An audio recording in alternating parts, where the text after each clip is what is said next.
What's up, comic fans? Today we're diving into one of my favorite topics, just how ridiculously overpowered Reed Richards' intellect actually is. And I'm not just talking about the movies. Forget about those. We're going deep into decades of comic continuity here, from Stan Lee and Jack Kirby's original run, all the way to Jonathan Hickman's reality-bending Fantastic Four stories. And trust me, by the end of this video, you'll understand why Reed Richards isn't just smart.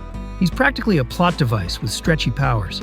Let's start with Fantastic Four #1 from November 1961. Stan Lee established right from the get-go that Reed wasn't just some random scientist. Dude had already made breakthrough discoveries in multiple fields before he even got his powers. And here's something casual fans miss. In Fantastic Four #271, John Byrne retconned Reed's origin to reveal he was already working on interdimensional theory in college. The cosmic rays didn't make him smart. They made an already super genius even more impossible. Now, I know what you're thinking, but didn't the cosmic rays enhance his brain too? Well, according to FF Annual Issue 17, the cosmic rays primarily affected his molecular structure. But Fantastic Four Issue 358 by Walter Simonson strongly implied that Reed's enhanced elasticity includes his neural pathways, literally allowing his brain to make connections faster than humanly possible. It's not just stretchy arms, people. It's stretchy neurons. Now, let's talk about Marvel's intelligence rankings, because this is where it gets interesting.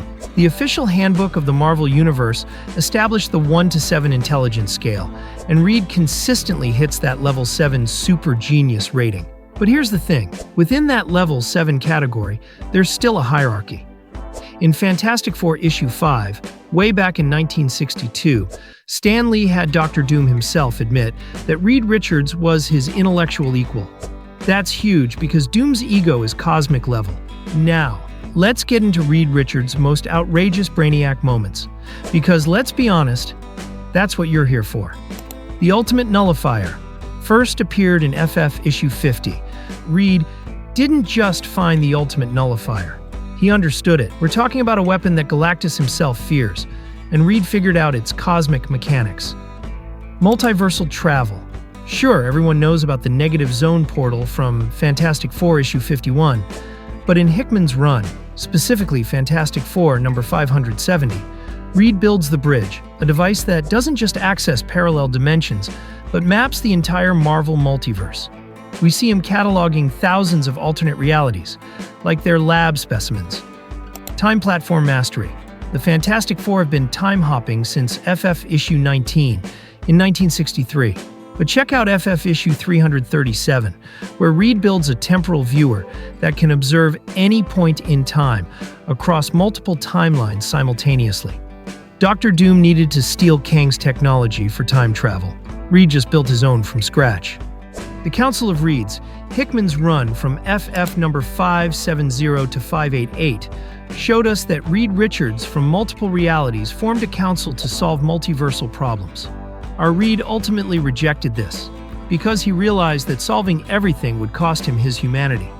But the fact that alternate versions of himself were casually preventing universe-ending crises speaks volumes. Now let's talk about how Reed stacks up against other big brains in the Marvel Universe. Take Avengers Issue number 93. Reed quickly grasped the scientific principles of Pym particles due to his genius. In Civil War Issue number 3, Mark Millar showed Reed's brain operating on an entirely different level. His calculations on the Superhero Registration Act were so complex that even Tony Stark needed Reed to explain the long-term consequences. So, how smart is Reed Richards? Smart enough that Galactus asks his opinion. Smart enough to make Dr. Doom jealous. Smart enough to solve problems that span multiple realities. But most importantly, according to decades of comic continuity, smart enough to choose love over logic when it really matters.